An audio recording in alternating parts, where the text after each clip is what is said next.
Good morning. I wish you could see how good you all look from here.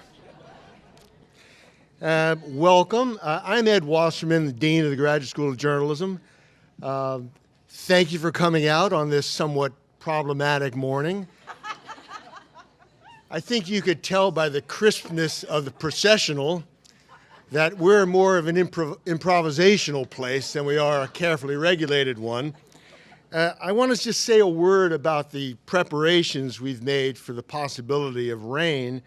The purpose of these umbrellas isn't to protect you from the rain if it comes. It's to ward off the rain in the first place.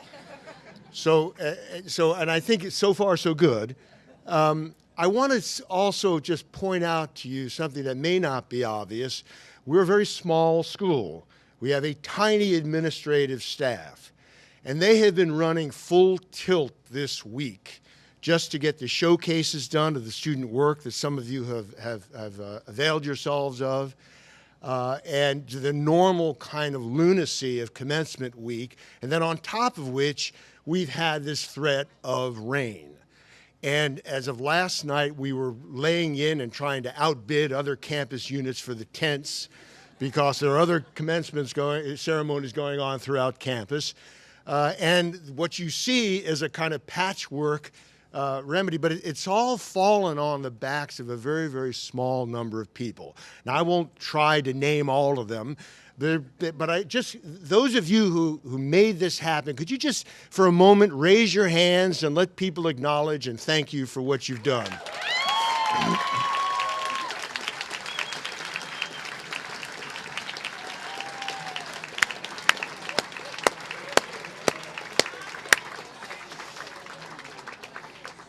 Now, this ability, this nimbleness is something that I think our students are very used to. And if you saw their work and you saw how much arduous labor and travel and work and reworking went into that, this preparations for rain is nothing new to them. But anyway, thank you. Where are you all from? For a moment.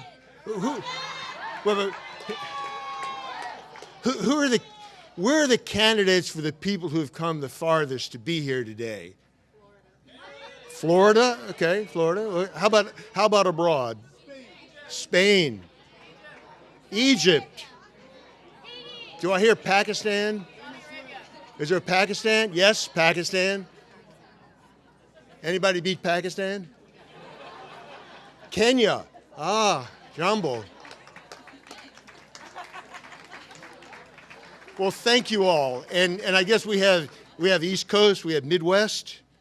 We're generally not really overpopulated with Midwesterners here. Not sure the word of Berkeley hasn't gotten to the heartland quite as much as we'd like. Anyway, I want to also spend a moment.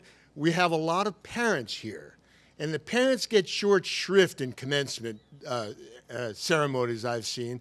And I want them to, if you're a parent, would you stand and let us applaud you and thank you for these people?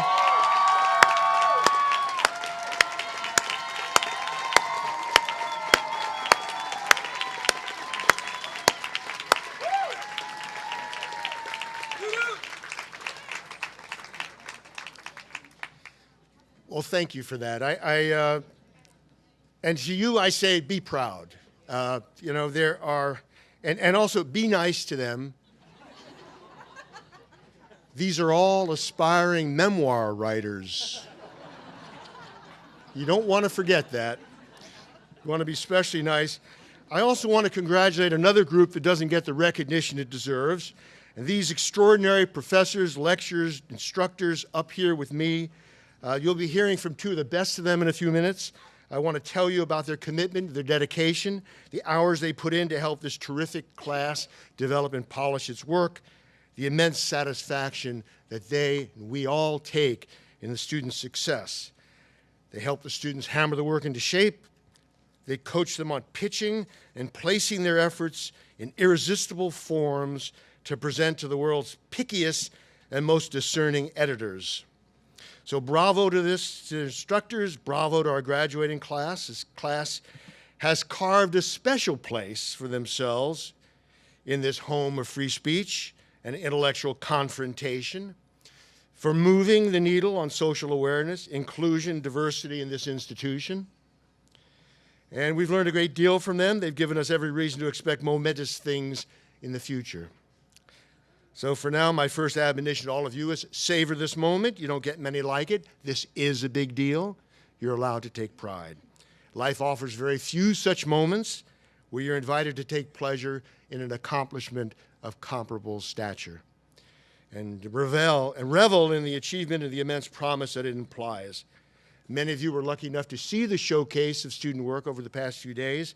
It attests to these journalists' creativity, their imagination, their technical virtuosity, their eloquence and commitment, all of them, we believe, signature virtues of this Graduate School of Journalism.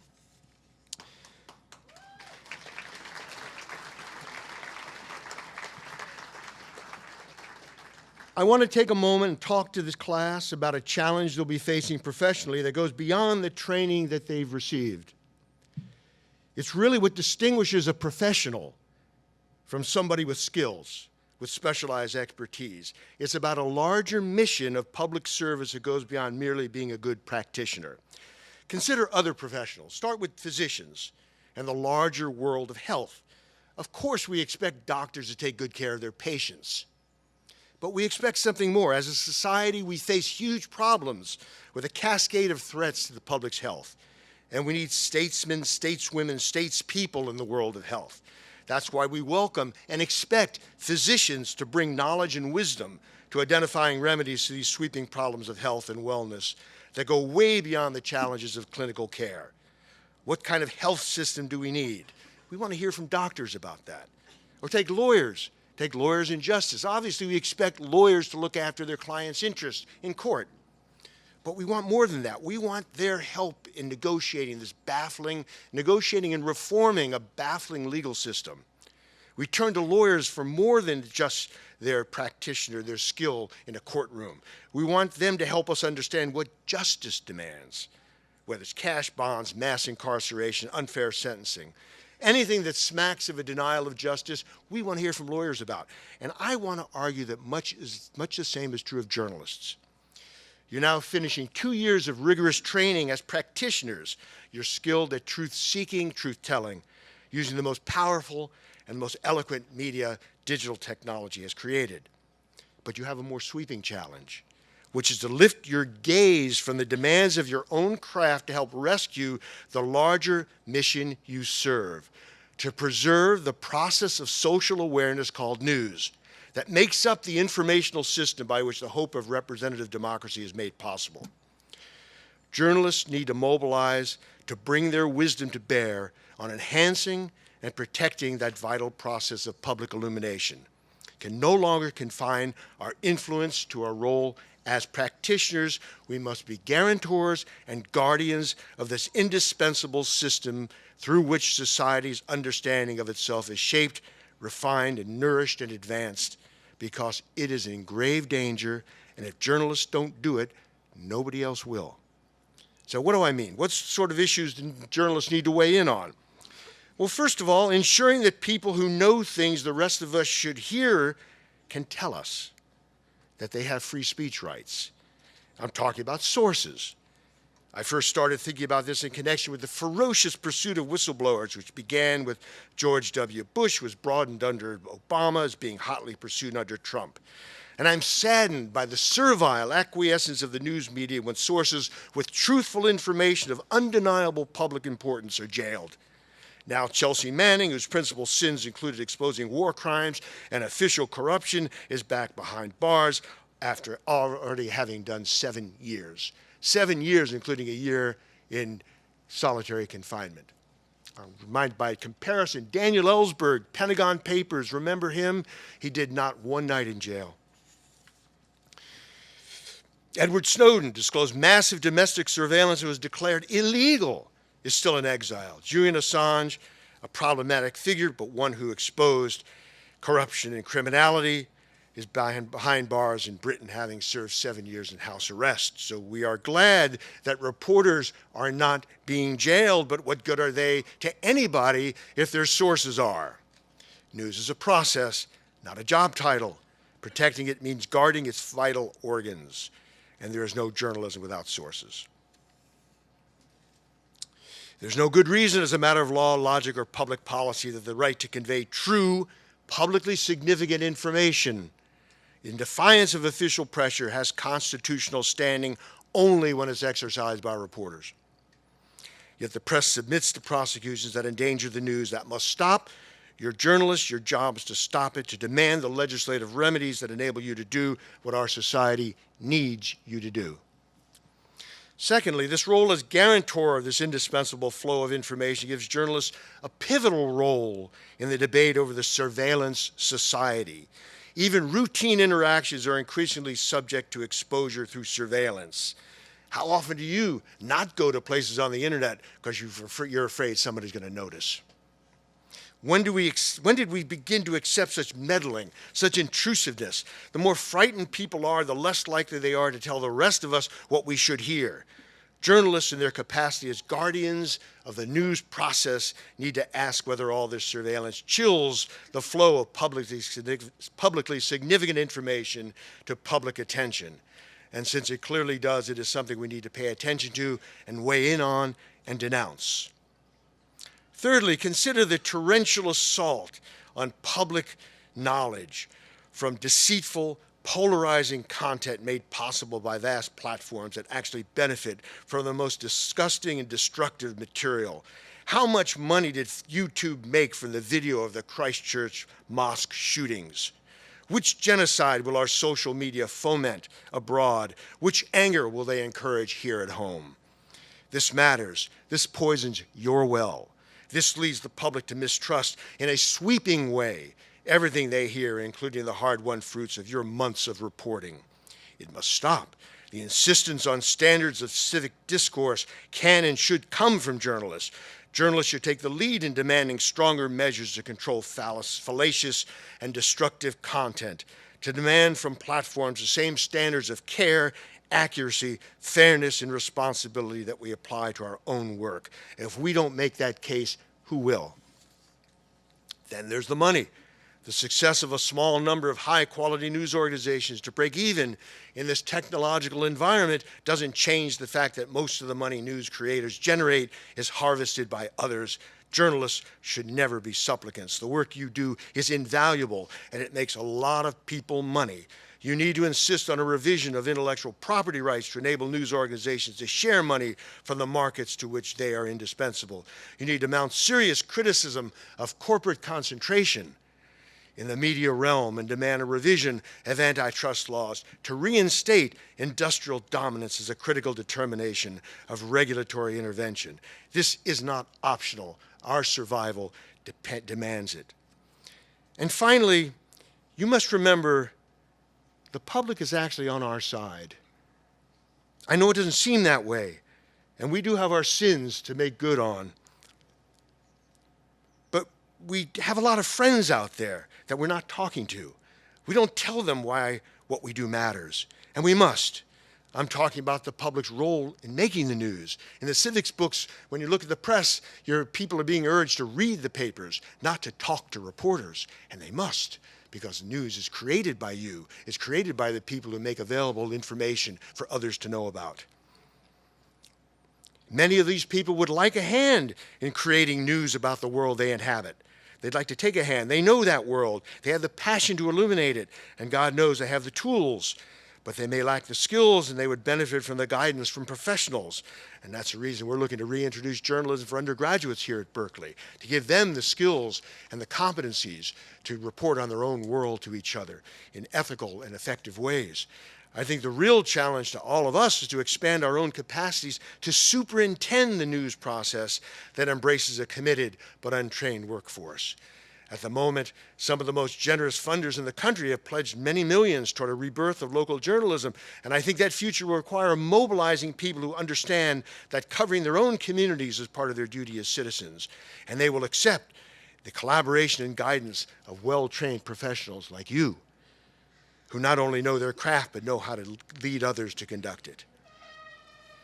So I'm imploring you to build on your professionalism and embrace this larger sense of social mission. You can carry on with your journalism and still find yourselves presiding over a shredded, incoherent, harmful system of social misinformation and an electorate, consequently, that yearns for policies that are inhumane and morally insupportable. The challenge is to accept this mission of statesmanship. Journalists alone can do it. There's no professional or institutional force in civil society that's better informed and better equipped than you are. So, end of my sermon to the class of 19, I say, you leave us now. We pledge to continue making this school a better, smarter, more influential part of the national and indeed world media landscape. We will do everything we can to make sure that your degree is an appreciating asset. We'll testify to your talents more powerfully with each passing year and will enable you to continue to benefit from the network of creative friends and collaborators you both leave behind here and head out alongside. As our advisory board member Craig Newmark likes to say, if you're lucky enough to do well and to rise high, send the elevator back down. You should carry on as you have here, watch each other's backs, offer counsel and wisdom, make sure as you rise, so do they.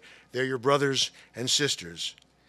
You're the chroniclers, you're the tellers of tales, the keepers of the conscience and the collective memory, the ones who bear witness when attention must be paid. You pay it. 100 years from now, heaven willing, and the stories that resonate and inspire are told around the campfires of the future. They'll be your stories. You have work to do. Make us proud.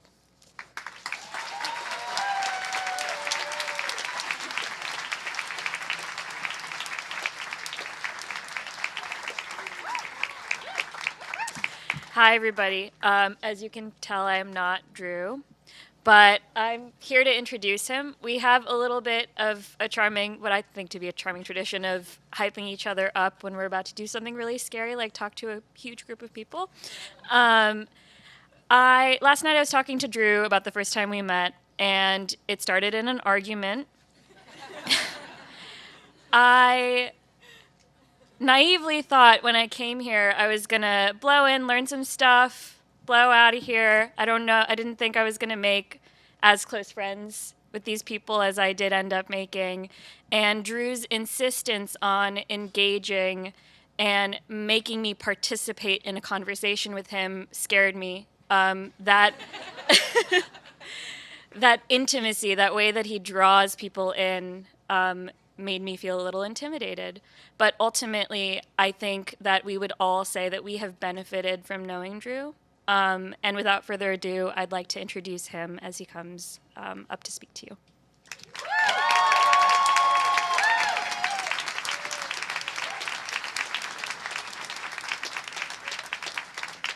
Hello, everybody. Yeah, thanks, Pat Minnie, for that wonderful intro. As a lifelong fan of hip-hop, I've always wanted a hype man, and it's even better to have a hype woman to bring me up. Before I really get started, I want to thank my mother, Denise Costley, who's watching at home. I want to thank my father, Louis Costley, my aunt, Sandra Green, and my uncles, Melvin Costley and David Green, for making it out from Virginia and Maryland for this occasion.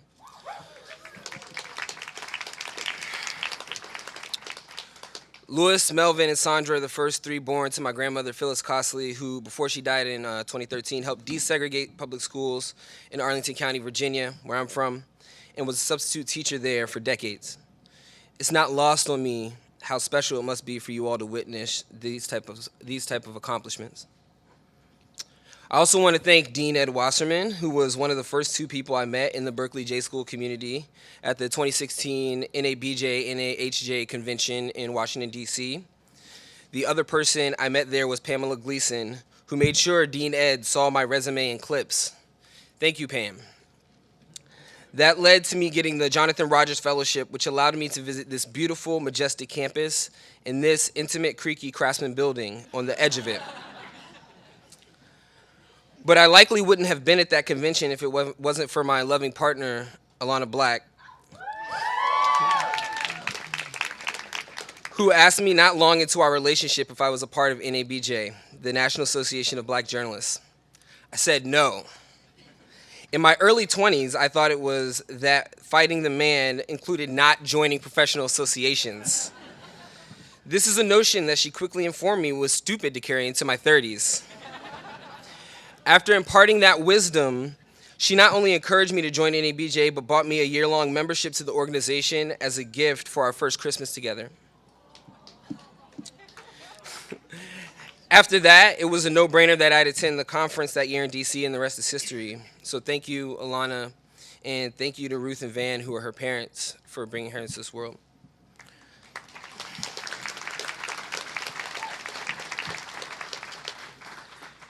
People like Alana have been on the front lines of our successes, failures, doubts, and assurances these past 2 years. There's Alicia. There's Tiger. There's Hubert. There's Brian. There's Danny. Some of us, like Todd Chin, are lucky enough to have our partners at the school with us every day. Mei Ying, wherever you are, I can't see you. Todd wanted me to tell you he got a bit emotional at the end of our showcase yesterday and wants to say sorry for not shouting you out during the show. He's experienced so many ups and downs, mostly downs in the last few years, and wants to thank you for always being there for him and supporting him. I'd also like to thank Carrie Lozano and Geeta Anand, our lecturer and faculty commencement speakers. And they're two of the people helping us fortify the fundamentals of reporting and push the boundaries on how to craft engaging narratives using modern tools. As a result, many of us have produced work while in school that's at the cutting edge of digital journalism. If I were Joanne Straley, the school's director of student services, I would call them J Innovations. Joanne, Michelle, and the rest of the school's student services staff have started the trend of appending the letter J to things when they want to claim them in the name of the J school. There's J registration. When we register for class, everyone else on campus just calls it registration. There's J meet, a meeting we have as a cohort or as the whole school community. There are J spouses. That's the equivalent of a work wife, but for J school. And there's J ticks. The tickets many of you all have been using the past 2 days to get into J Showcase events. Speaking of Showcase, one of my favorite things about this experience the past 2 years has been having a front row seat to the awesome creativity many of my classmates in the class of 2019, the cohort before us in the class of 2018, and the one after us in the class of 2020 have been displaying. From our class alone, there was Sam Goldman's beautiful, important, and comprehensive personal essay on UCSB and Elliot Rodgers.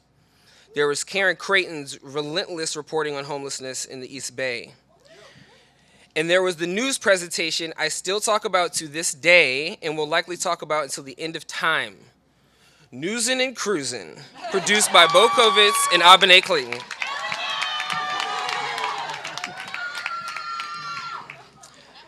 That's all before we started our thesis projects. So being at Showcase and seeing the projects that represent a culmination of our experiences at the J School and this point in our lives has truly been a treat. To name a few of the themes we touched on the past 3 days, we've shared with you stories of sex positivity, the experiences of queer folks, mass incarceration, police brutality, immigration, post-colonialism, and labor injustice. This reflects what we care about as a group of journalists: equity, inclusion, social and economic justice, expanding and detailing our collective view of humanity, the good, the bad, and everything in between. I often say that what I do as a journalist follows photography advice often attributed to legendary photographer Ansel Adams: expose for the shadows. And I think that's what we should do as journalists. Find out what's going on in the world that others might not know about, investigate it, and reflect what we've learned to those who don't know. There's also a popular saying with those who've worked at my hometown newspaper, the Washington Post: journalists are tasked with writing the first draft of history. This is true. We are tasked with being on the front line of preserving our collective experience for generations to come. And we call it journalism, but that's just one way of describing storytelling, which is an activity that many of our ancestors have been doing long before the newspaper, television, and internet were even thought up. We are tasked with exposing for the shadows, with writing the first draft of history, with telling stories that expose, preserve, and pass on our shared experience at a vital time. Many of us are clamoring for a better world, to see the struggles of our forebears come to fruition, and there are others holding us back from creating that world. Our predecessors in the institutions they joined are in peril. Local newsrooms are closing every year. There's a disconnect between many of the people gathering information and those who may need it the most, and powers that are counting on the obfuscation of truth, or even the ignorance to it once it's been brought to light. But the journalism industry is changing, not dying, as my longtime mentor, Yannick Rice-Lamb of Howard University once told me. We have the power to shape that change. That power lies in us individually, but is amplified when we come together. When we choose collaboration over competition, when we choose solidarity over selfishness. Once we all leave here, we know that this work, this fight to make a better world using truth, honesty, and creativity must continue. We must unionize journalism. We must democratize journalism, and we must decolonize journalism.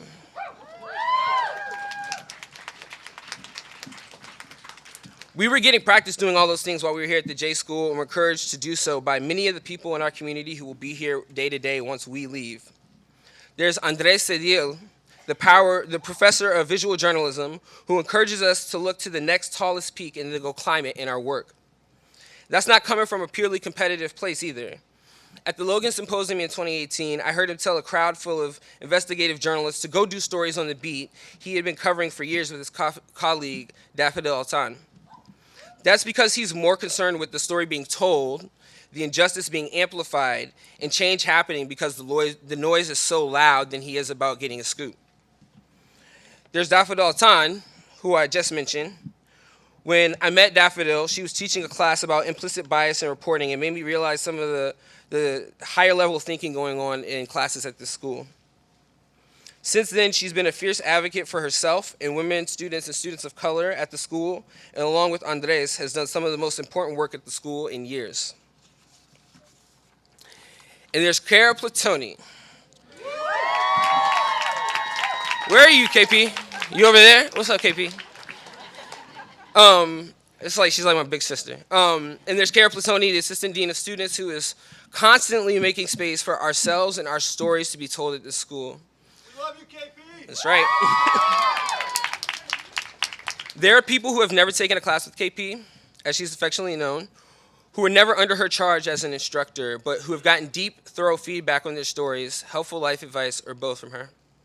It's professors like this that make the J School a J community. And then there are awesome people on our staff like Charlotte Horace, ever reminding us to read Marx and fight the power. Or Chuck Harris, who redesigned the 2 hyperlocal news websites this year, but is also always down to talk about the Golden State Warriors. Yeah, Chuck. And for me, most of all, my schoolmates who have become family with me in the past 2 years have made this place a community. There's Brandon Yadagari, who made me seem way cooler to my family than I actually am when they showed up to Showcase yesterday. And Amy Mustafa, whose beautiful narration some of you heard on me and Carlos's video on statelessness. Thank you, Amy. Amy and Brandon, both from the class of 2020, you have helped me keep me sane this year, and I appreciate you for it. The school is in good hands with students like you two sticking around. As for the class of 2019, there's Lucas Gilkey, who served as an accomplice to me in class and race warfare. There's Luis Hernandez, who helped us all prioritize self-care. There's Jobil Munoz and Alex Nieves, who have somehow simultaneously been like little brothers and uncles or grandfathers to me. And Susie Nielsen and Selena Nasir, who are always ready to joke and bring cheer to the rest of us, just like I am. Everyone here, though, all of y'all, every single one of you, has something good to offer the world, and I hope you choose to share it, because it's likely that someone in the world needs you to. Thank you.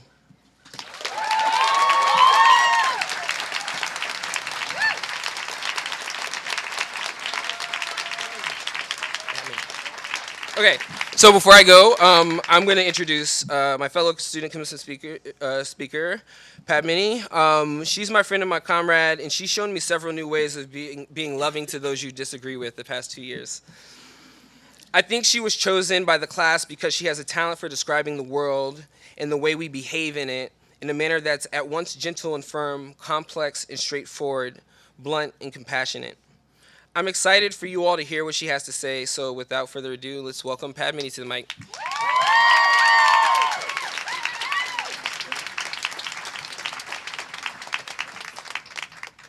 Hi.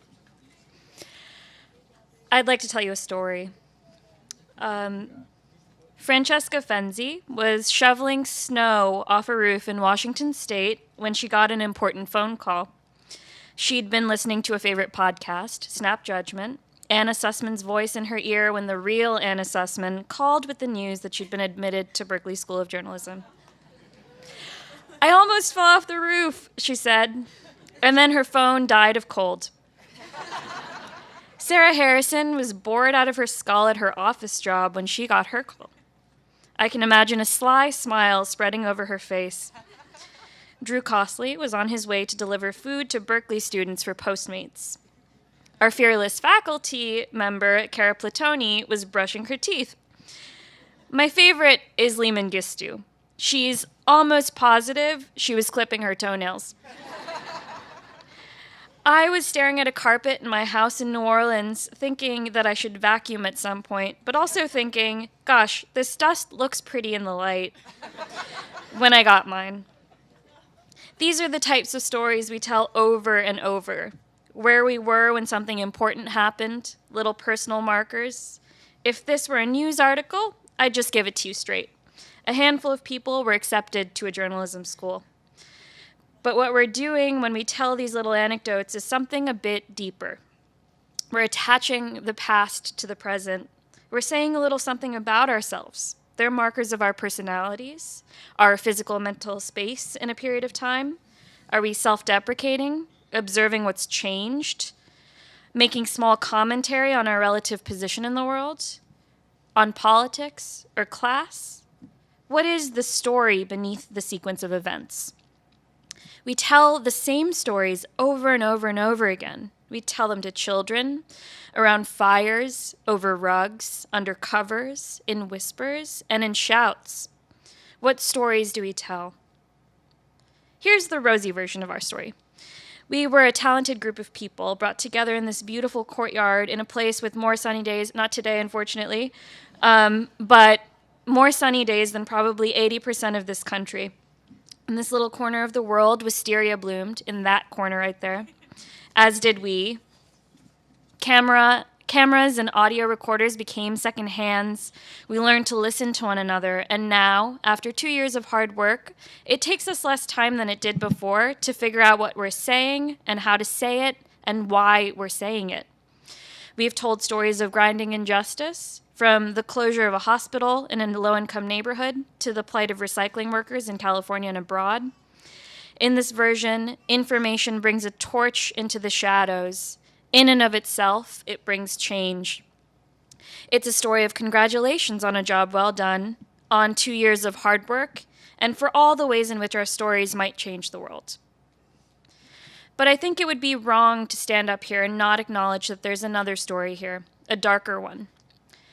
Many of our graduates and those across the country will be leaving school with debt, lots of debt, stuck on an interest treadmill for years while this same institution invests and profits from the very banks that lend money to us in the first place. The people most affected by this are the ones who are most affected by all those other grinding systems we choose to tell stories about. Some of us are sitting up here. This diploma, these robes, they are a story too, about a certain class of person. The term graduate comes from the Latin gradus, a step forward. It is a symbol of merit, something earned. But what is merit when the doors are locked and only some people have a key? And when the grades and the diploma from a prestigious institution might mean the difference between earning enough to buy food and shelter and going without, are we saying implicitly that people who don't merit deserve to go without? What other sinister stories like this are buried deep in our minds? Here's a path to reconcile the two stories I've just told you. The hard work, the successes, the beauty of triumph like that wisteria came from a deep acknowledgement of these hard and infuriating truths. The closeness I feel with this class, with my many friends, comes from these moments of anger and pain and of holding each other accountable. In the maw of the beast, we have things in common, things to be angry about, things to fight for. We fight for each other. And most of us are here because we know that in order to create a world of justice and balance, along with other actions, we must tell stories, both to ourselves and to each other. The funny thing is, the stories beneath every sequence of events are universal. Kurt Vonnegut says something like, there are only two stories. A person goes on a journey, and a stranger comes to town. We leave only to arrive back where we were, but somehow changed a little. Isn't that how a good story goes? I've entered and left this institution unchanged, yet at the same time completely transformed, because I'm engaged in the practice of walking the middle path, understanding the world and its evils, but never ever condoning them. This, I think, is true compassion. None of us can be sure of the consequences of our time here. We will be flung into the world, back to our lives, unchanged and so changed. This time hasn't been a pause on life. Time has frog-marched us forward. We have had marriages, divorces, deaths, life-changing circumstances running under the surface this entire time, and a few more gray hairs, too.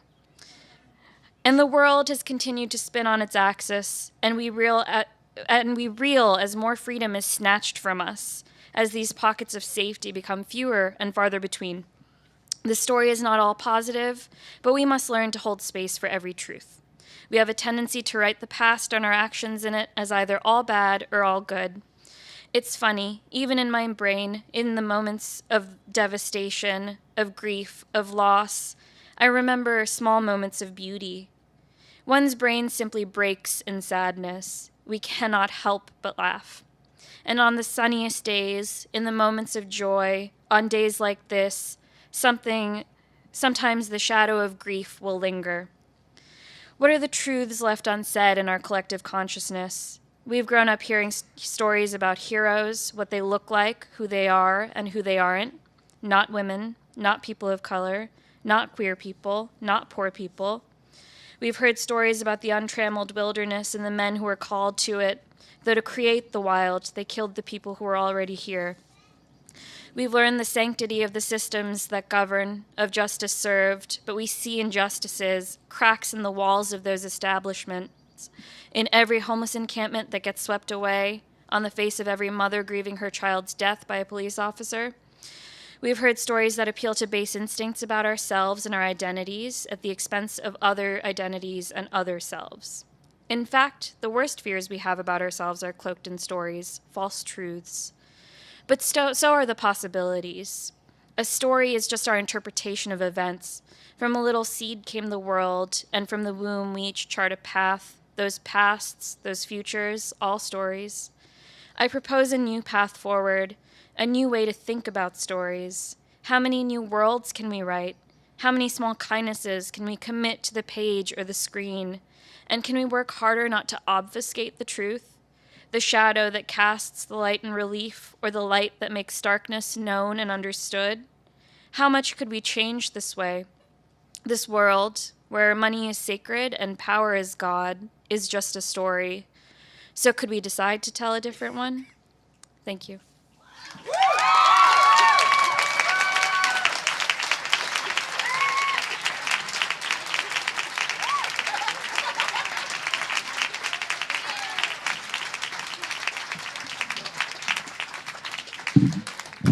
Good morning. So far, so good. I'm grateful for the ledge because that took my nerves away. I was way more nervous walking down that than giving this speech. So it's an honor to address you guys primarily today, even though I can't see you. It's been my great privilege and joy to work with these incredible students at the university that I graduated from as both an undergraduate and at the J School that I also attended. Berkeley has unquestionably been the most transformative institution of my life, and I really hope it's the same for all of you. When I thought about what I wanted to say to you at the culmination of this journey, I initially thought about the many things I didn't have a chance to teach. How to perfect your pitch, how to edit a snazzy work sample, how to handle rejection and stories falling apart, how to weather the turbulence of this career, which has very high highs and often low lows. But then I realized that those are all things that are part of your work to come. They're not easy, but you'll figure them out and you'll get better with practice and experience. So I thought, if there was one thing I wanted to leave you with, what would that be? What can I say that hasn't likely been said in your time here? And what have I learned over the last 20 years of doing this work? During the last few years of my professional career in documentary film, much of my work has focused on teaching artists how to be journalists, encouraging them to embrace our core practices: fairness, research, data, documents, fact-checking. I have especially been on a quest to encourage filmmakers to claim the hard-fought rights of a free press as their own. But today I decided I would turn the tables a bit and pose the opposite challenge to the graduates. To challenge you behind me to approach your work not just as journalists, but to see yourself as artists and your work as art. Now that you have mastered the long-held traditions of journalism, I want you to break the mold. Not the rules are righteous. I want you to break the mold. I want you to seek and embrace the part of yourselves that is most creative, most innovative, and perhaps even most interesting, because that's what it's going to take to keep our work relevant. My challenge to you is not just to inform, but to engage. And who is more adept at engaging people across race, class, and politics than great artists? Artists whose work stands the test of time and often hold the most biting and truthful commentary of a particular era or experience. I learned recently from a documentary that in his day, Beethoven was considered highly daring and experimental, pushing music to new forms. The British Library says that his, quote, exploratory works could puzzle players and audiences alike. And yet, more than 200 years later, this is ubiquitous.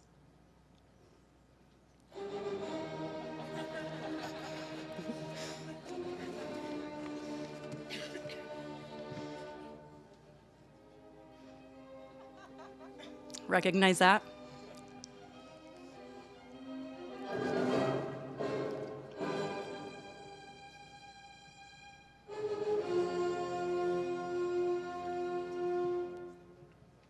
That's Symphony Number 5, part of a series of symphonies that were so novel that an early music critic allegedly said that one needed to hear new works such as these several times before reaching an opinion about them.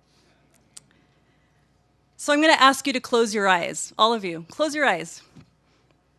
And I'm going to invoke the artist Frida Kahlo. Who can see her? Okay, you can open your eyes. Can you see her? Raise your hand. Raise your hand if you can see her.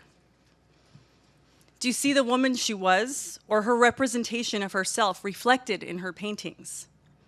Is she four-dimensional, or is she one-dimensional? Can you see her brow and her braids, the flowers in her hair? Can you see her pain and her aesthetic? I think many of us here can.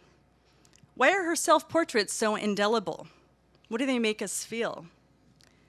It's likely different for each of us, and yet our common understanding of her image, our recognition of Beethoven's Fifth Symphony, is something that many of us here share. Those of us who are from Richmond, and what did we hear? We heard Egypt, Saudi Arabia, right? They touch us in a deep, visceral, inexplicable way. I connect with the Fifth Symphony and Frida Kahlo's image much more in some ways than I connect with the articles I read yesterday, and I probably read about 15 of them, or with much of the journalism I consume. I'm well informed, but I'm not activated, and I'm rarely affected. Like many of you, I sit helpless reading the headlines and wonder what it would take to move me. At a moment when tolerance is dissipating on all sides of the political spectrum, It's clear that simply informing the public isn't adequate, that publishing an investigation or creating a historical record is not enough. With trust of the media at an all-time low, perhaps journalism, as it has been practiced, is sometimes part of the problem. How can we ensure that journalism becomes part of the solution? That, I believe, will take not more facts, but more artistry. I think the poet Audre Lorde explained it best. When speaking about the Black experience, she said, "Our feelings are our most genuine paths to knowledge. They are chaotic, sometimes painful, sometimes contradictory, but they come from deep within us. And we must key into those feelings and begin to extrapolate from them, examine them for new ways of understanding our experiences.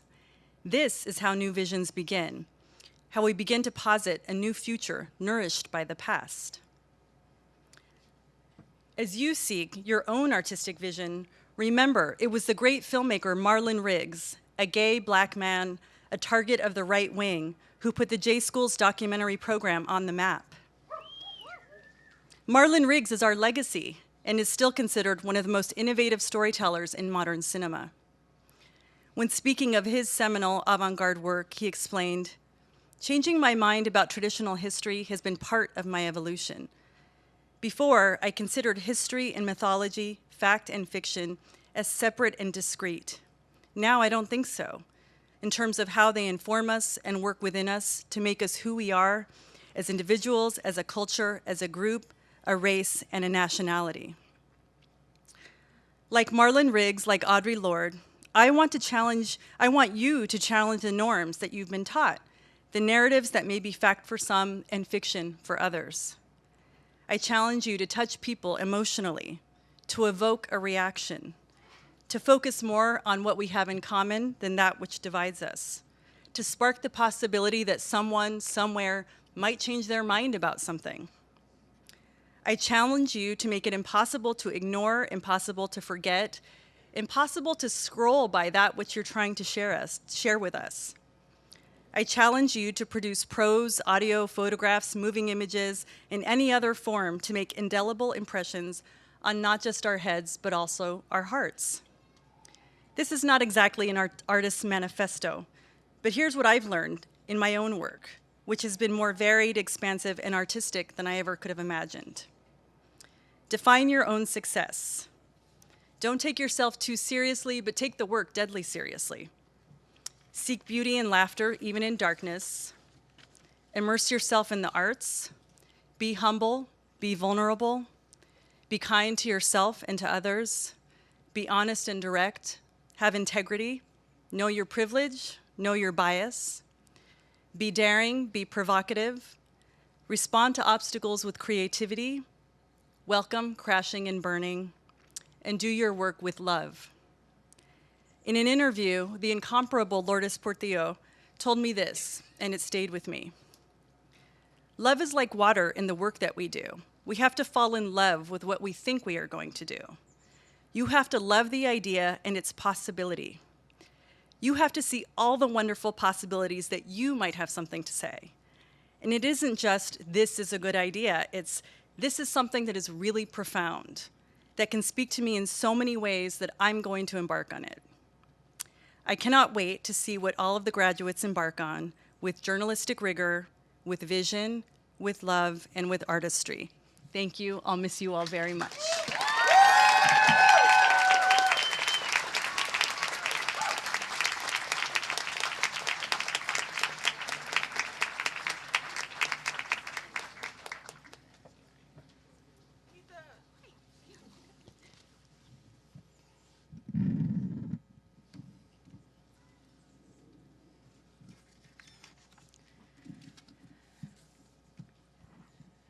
I was hoping to look at you. Class of 2019, congratulations. You've pushed yourselves to do amazing work here at Berkeley. I am so proud of the skills you've learned and the stories you've told. Today, I want to address the anxiety you feel as you leave this safe space.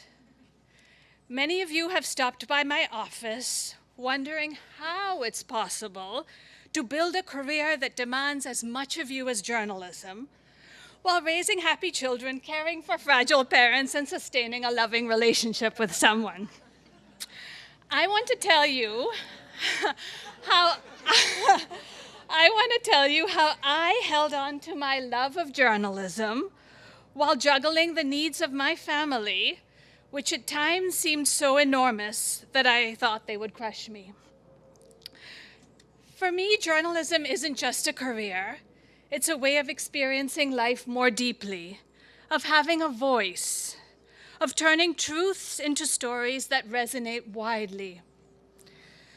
I grew up in India and graduated from Dartmouth College 30 years ago, thinking I might want to be a journalist. I found my first job as a reporter at a free shopper on Cape Cod, then a daily newspaper in Vermont. I wrote about how a dad came to be wrongly accused of molesting his daughter, the extent of sexual harassment in the police force, and the errors made by giant credit reporting firms in describing our financial records.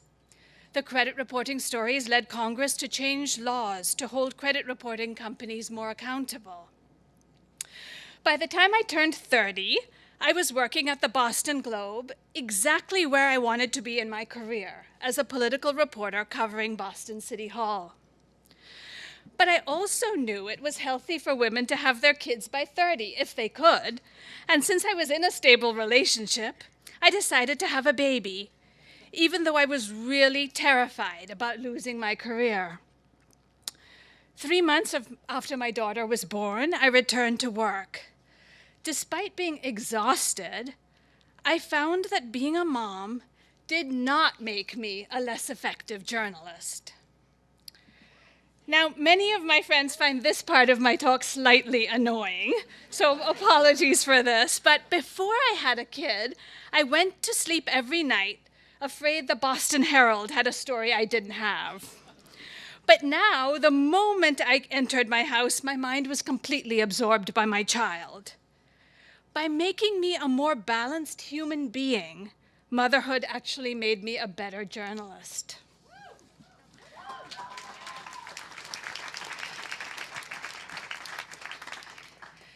My husband and I had agreed to take turns prioritizing our careers. When our daughter was a year old, he wanted to take a job in Connecticut. It was my turn to move for him. So I looked for a new job that would allow me to live in Connecticut. The one I found at the Wall Street Journal was actually a step down from being at the most prestigious beat at the Boston Globe. I was joining a regional edition covering New England. But it was at this job, when I was pregnant with my second daughter, that I did the very best story of my career thus far. It showed how the man running the biggest construction project in the US, known as the Big Dig, was a fraud. Soon after, the Journal transferred me to a job in New York City covering biotechnology. My husband found a job in New York too, and we moved there with our 2 young daughters. A huge scandal broke. A biotech CEO was accused of insider trading, of tipping off Martha Stewart about the failed clinical trial of his company. A story I wrote about the scandal and another piece of mine were part of the work that won a Pulitzer Prize that year. Also on that beat, I wrote a story on a dad who had started a firm to develop a medicine to save the lives of his kids who had a rare genetic disease. I turned it into a book that was made into the Harrison Ford movie, Extraordinary Measures.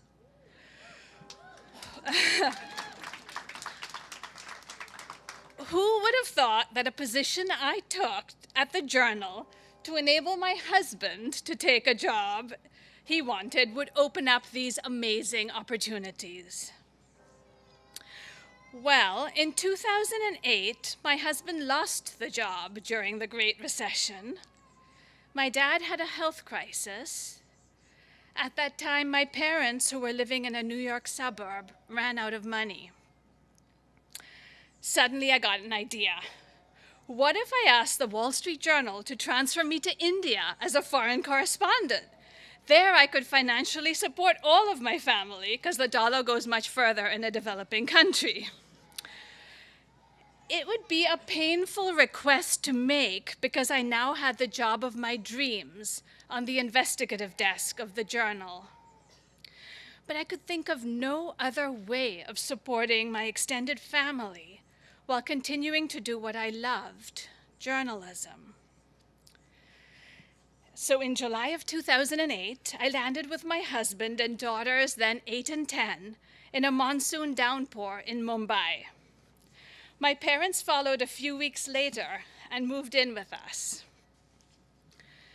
In time, I began to write resonant investigative pieces about India.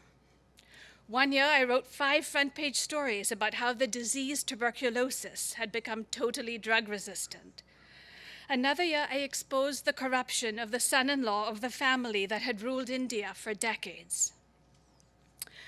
Then in 2015, 7 years after sending me to India, the Wall Street Journal wanted me to move back to the US. But my children were in 10th and 12th grades.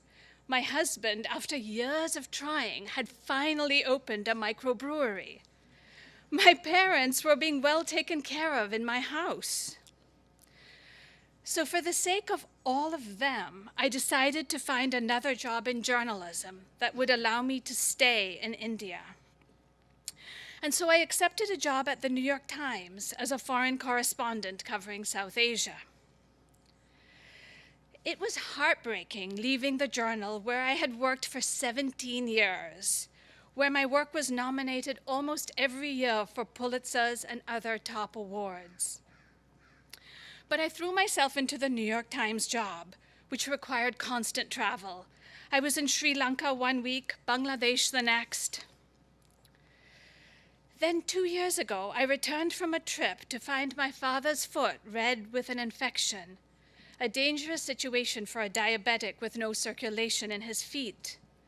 My parents had been urging me for days to look at his foot, but I was traveling. Call the doctor, I told them repeatedly.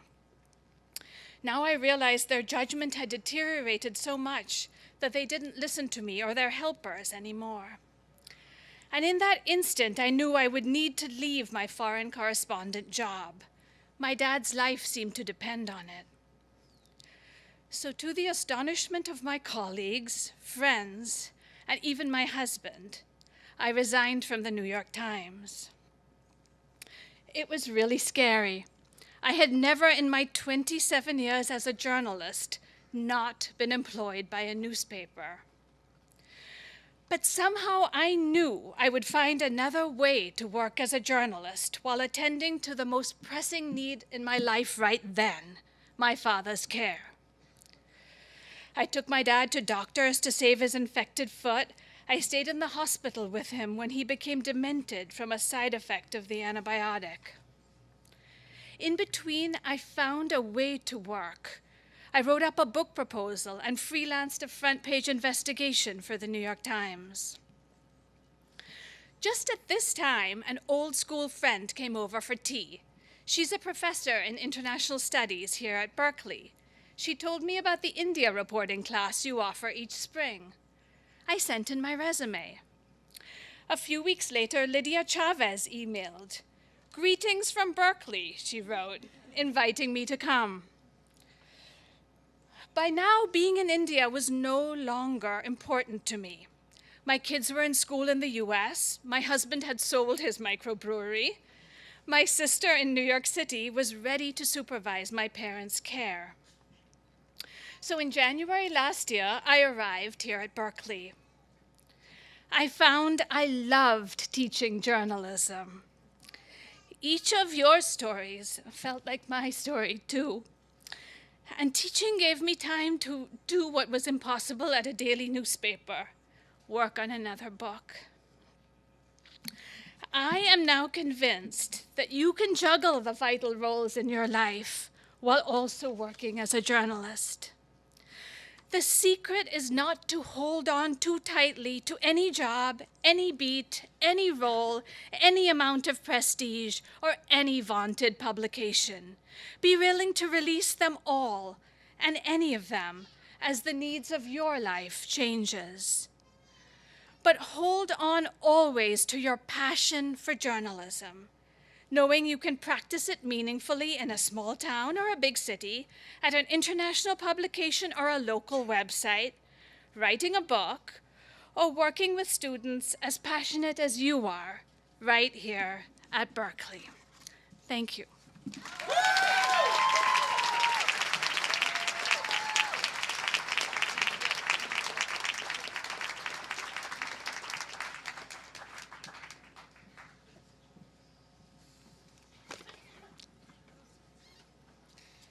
Commencement speakers here at the journalism school are always selected by students who over the years have shown remarkably good taste and impeccable judgment. Today we'll be joined by Michael Barbaro. Michael is the creator of the New York Times' phenomenally successful podcast, The Daily. How many of you are regular listeners? Well, the rest of you should be. It is an extraordinary, it's become part of my daily diet of listening, and it's an amazing achievement. Michael joined the Times in 2005. He had covered a variety of things, Walmart, City Hall, and national politics.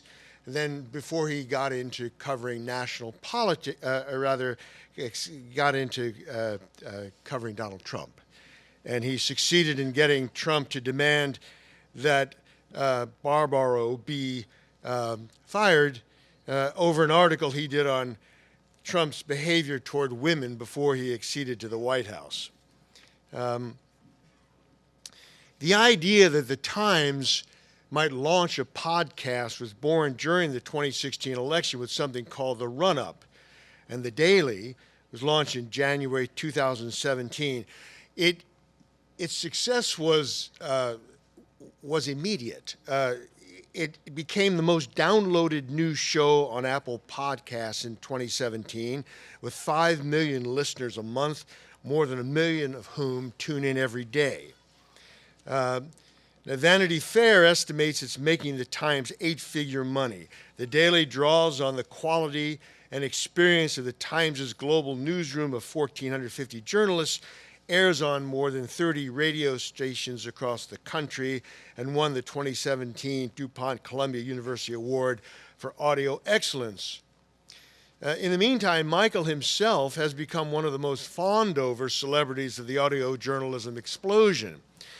I pulled some of his clips, and I'm just amazed. I didn't know these media could be so kind. Vanity Fair, quote, his on-the-shrink's couch cadence, his whispery intros, his perfectly flummoxed moments, his signature bespectacled Wesleyan chic look. I'm not sure how much being misdescribed as Wesleyan, how much of a compliment that is to a Yalie. Michael was quickly becoming the Ira Glass of his generation, which came as a surprise to me because I thought Ira Glass was of your generation. But now from the New Yorker, Rebecca Mead.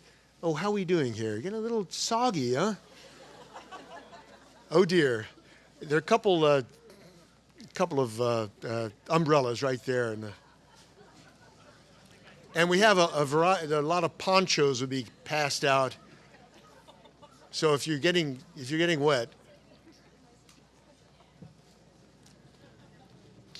So Rebecca Mead, the New Yorker, companionable, confiding, and congenial. Spending 20 minutes with Barbaro has become a necessary daily practice like meditation, but with hair-raising breaking news instead of mindfulness. In Barbaro's hands, or rather in Barbaro's voice, the Times becomes conversational and intimate instead of inky and cumbersome.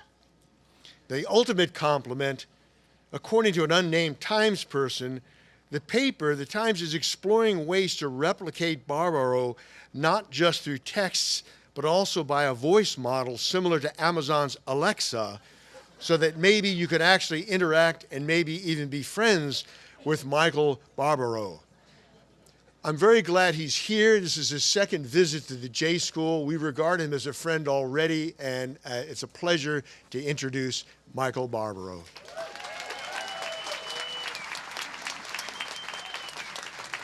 thank you. Wow. Okay, I think everybody should take a moment and figure out this rain for themselves. And just adjust your umbrellas. I'm sorry that the rain has come at this moment. But the reality is this place is such a precise journalism school that I was told it would literally begin to rain the moment I took the stage.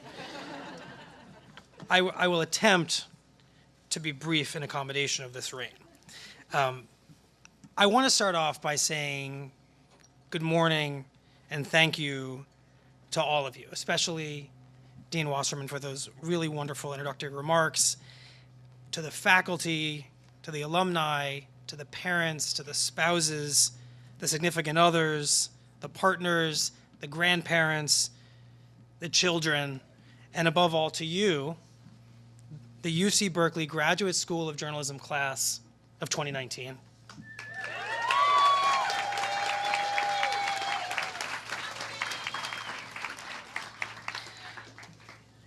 It's very standard to say how honored you are to speak at a commencement, but I'm not doing it just to be polite. I need to tell you just how honored I am. I have told everyone I know, and a lot of people I don't even know, that I would be giving this commencement speech. I told people on the plane on the way over. I told people at the ferry building across from my hotel in San Francisco. I told the person who helped me print this speech out this morning in my hotel. Oh, do you want to know why I'm printing this out? 2 million listeners a day, fine. That's great. Podcast, great.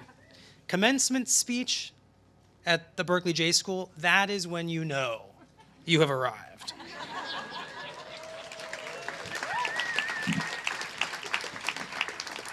Which tells you a little bit about how shallow I am, but it should really tell you something about the place of this institution in the public imagination and in the world of journalism.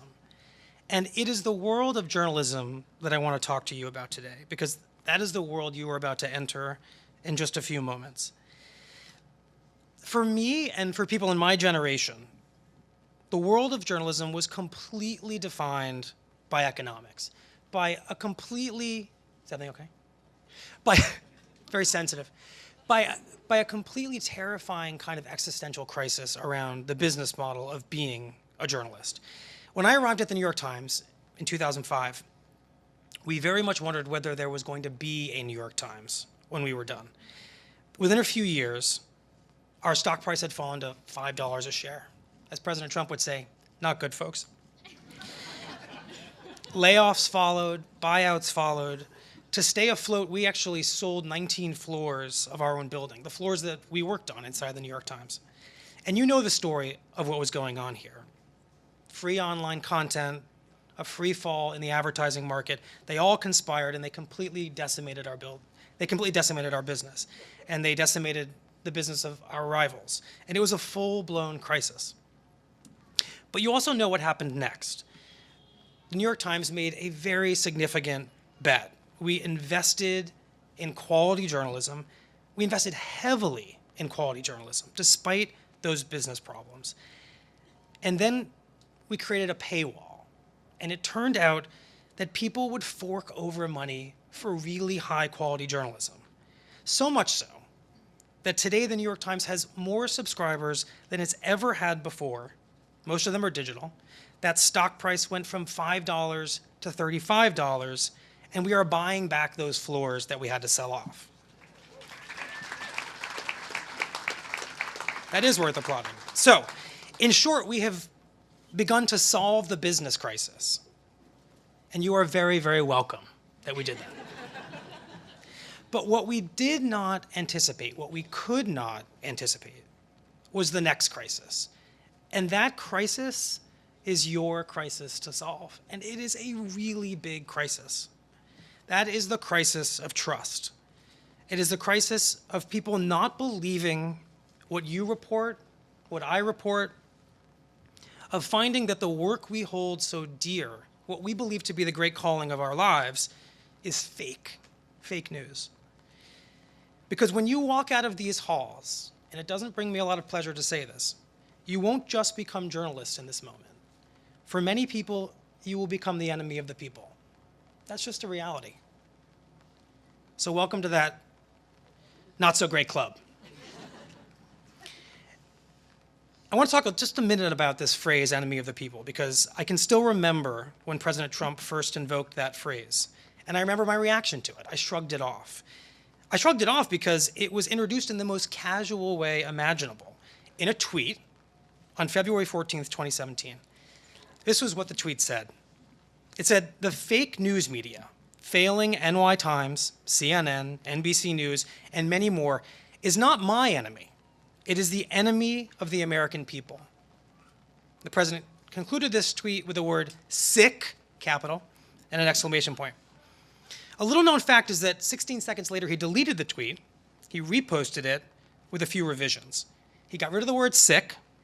He saved 5 precious characters. If you use Twitter, you know that's a big deal. And he added the name of 2 more news organizations, ABC and CBS. In preparation for this talk, I went back and tried to figure out the story of that tweet. What would prompt the President of the United States to brand the news media the enemy of the people on February 14th, 2017? And as you all know from your work here at the J School, any investigation worth doing starts with a timeline. And here's what I found.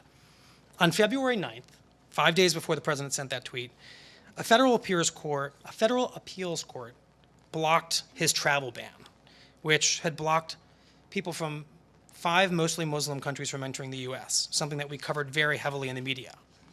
On February 13th, the day before he sent that tweet, the president's national security advisor, Michael Flynn, resigned after it was revealed by the news media that he had misled his colleagues about conversations he'd had with Russia. This was a very tough week for the president. And on February 14th, the day the president sends that fateful tweet, on that morning, he clears out everybody from the Oval Office, the vice president, the attorney general, his son-in-law, everyone except for FBI Director James Comey. He sits James Comey down. He condemns the media to James Comey. He tells James Comey that he wishes the FBI director would put more reporters in jail for running stories with leaks. And he asks the FBI director if he can take that case against Michael Flynn and please let it go. Comey does not let it go. A few hours later, the president sends out this fateful tweet about how we are the enemy of the American people. Now, if this were the Daily, this would be the moment I would play some music, and I would let you consider the president's motivations for using that phrase, enemy of the people. But, and boy, is it raining. But to understand why this phrase, enemy of the people, why it cannot be shrugged off the way I first shrugged it off when it was written, you have to go back, as any Daily listener knows, to the very beginning. And in this case, that's the French Revolution. You ready for some really bad French? En mi de pompe? Enemy of the people. During the French Revolution, that was anybody who betrayed the revolution. They were tried in the Revolutionary Tribunal, and if they were found guilty, they were executed. That was the enemy of the people. This phrase, it next appears 130 years later in the Soviet Union under Joseph Stalin, where it's applied to those who oppose his socialist revolution. Those who are marked as enemy of the people, guess what happens to them? They go to jail or they die. About a decade later, in Nazi Germany, enemy of the people is adopted by Adolf Hitler's propaganda czar. It becomes a pretext for genocide. There's a quote from Joseph Goebbels: "If someone wears the Jewish star, he is the enemy of the people." It is around this time that the Chinese dictator Mao Zedong begins to use this phrase to identify and publish his enemies, who he labels as class enemies of the people. I don't have to tell you what happens to those people. That is the incredibly, exceptionally dark history of a phrase that on February 14th of 2017, in a tweet, the President of the United States applies to the United States media. It's a really serious phrase. In each of these cases, a leader uses this phrase for a very particular reason, to generate the broadest possible dislike of and distrust of a group of people seen as an obstacle. For President Trump, that obstacle is the news media, which brings me back to you all. Because like it or not, this strategy of the president's that begins with enemy of the people, it is working, and it is working alarmingly well. Today, 72% of registered Republicans in the United States, they tell pollsters that they would rather get their news directly from President Trump, from the government, from the state, than from the news media. 72%. And how do we know that the president's language is influencing that? Well, nearly half of Republicans, 47% of them, say that it's more accurate to describe the media as the enemy of the people, that phrase, than it is to say that the media is an important part of our democracy. Nearly half of Republicans think that. And if the media are the enemy of the people, why should we trust them to tell our story? So that's pretty bad. It gets just a little bit worse, because I think I haven't given you enough pessimism just yet. The distrust that I'm describing, it's trickled down from partisans to moderates. That should scare the crap out of you. Nearly 30% of independents now say they'd rather get their news directly from President Trump than from the news media. So this crisis, it will define your careers, and it will define our country, because it endangers the very idea that there's an objective truth. And if there's no objective truth, how do we solve objective problems? We can't even agree on those problems. So it all kind of grinds to an ugly cable news shout fest kind of a halt. So by this point, you're probably thinking, Barbaro, this is the most thoroughly depressing commencement speech that anyone's ever delivered. Congratulations on your first and last commencement speech. So I hear you, I really do hear you. But this speech is about to take a turn. It's about to take the kind of turn we take right after an ad break in the Daily.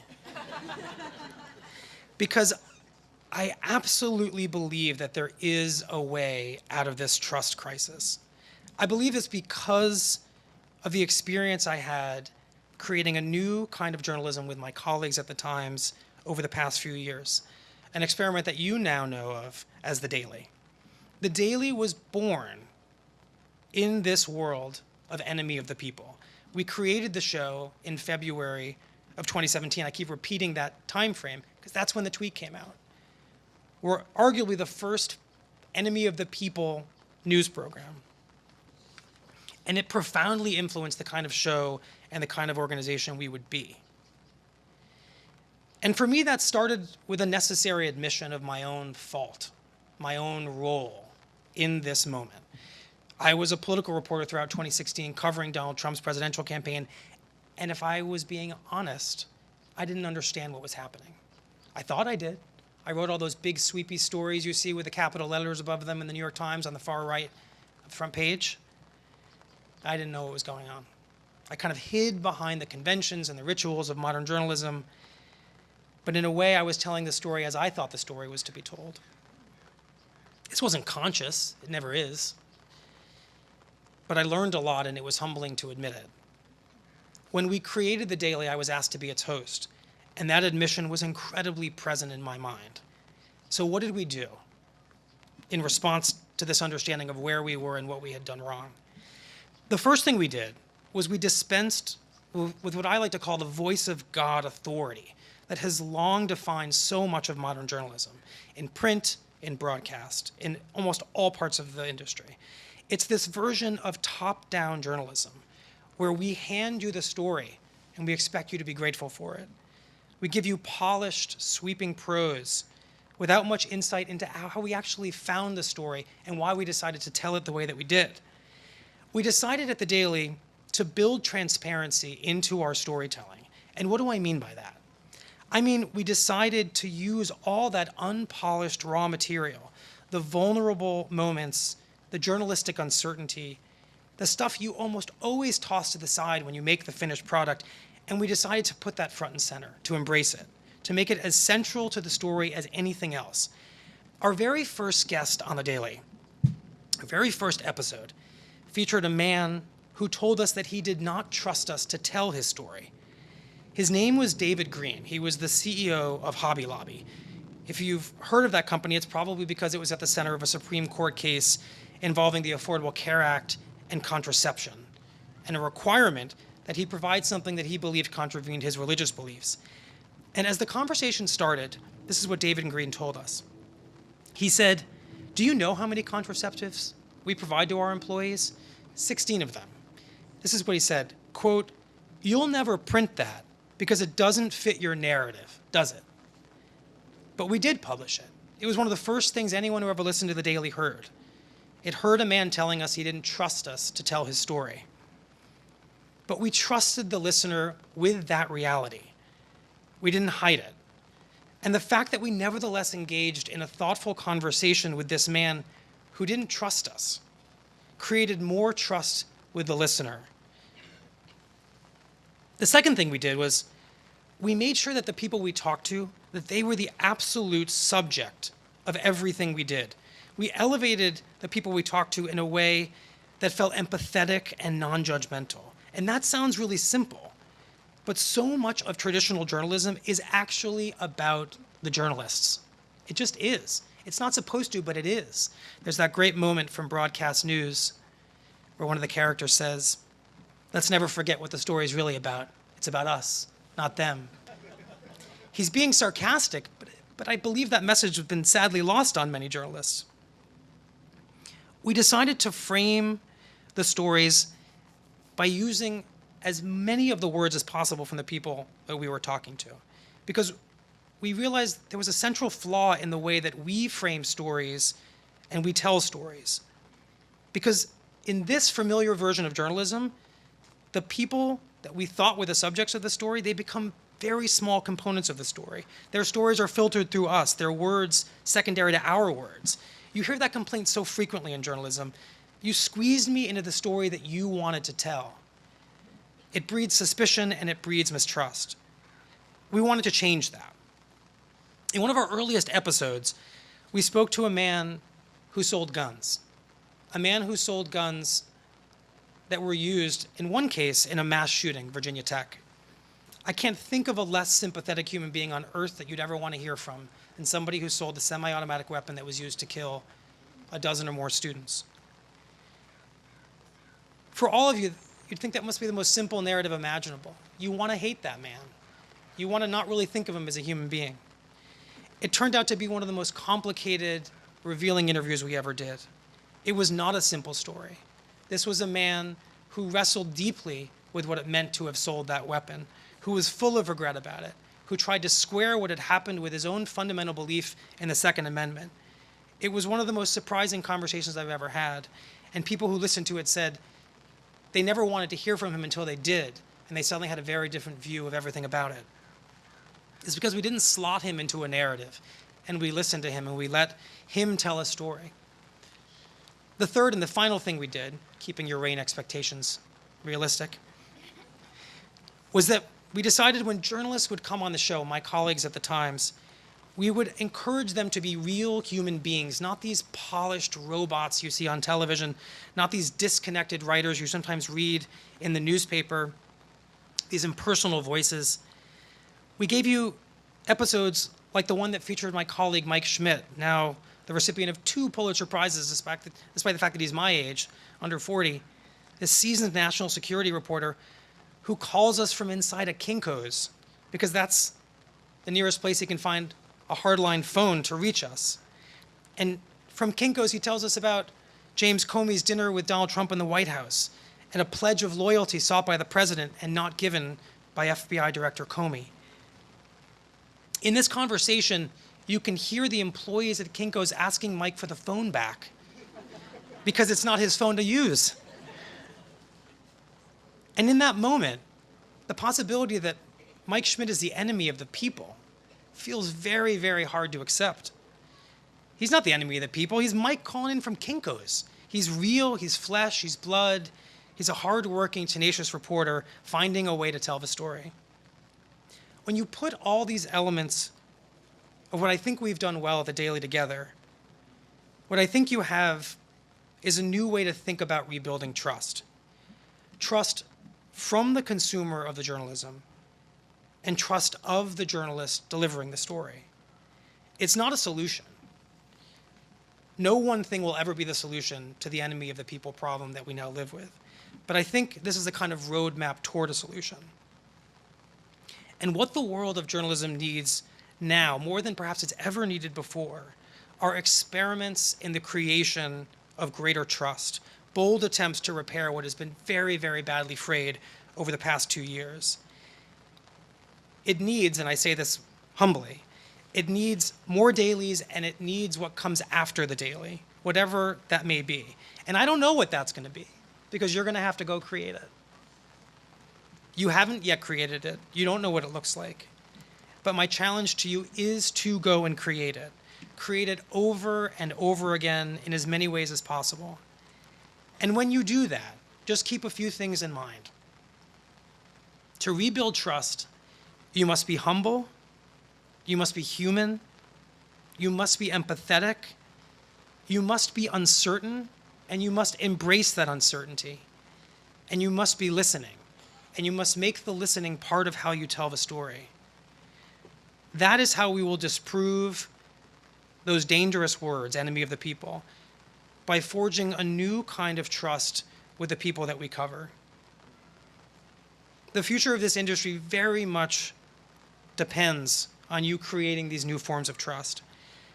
I wish you all the best. I wish you more than just luck, because the stakes are really, really high. And I'm going to be watching, I'm going to be reading, I'm going to be listening, and I'm going to be cheering you on as you create that trust. Thank you both. Thank you all very much.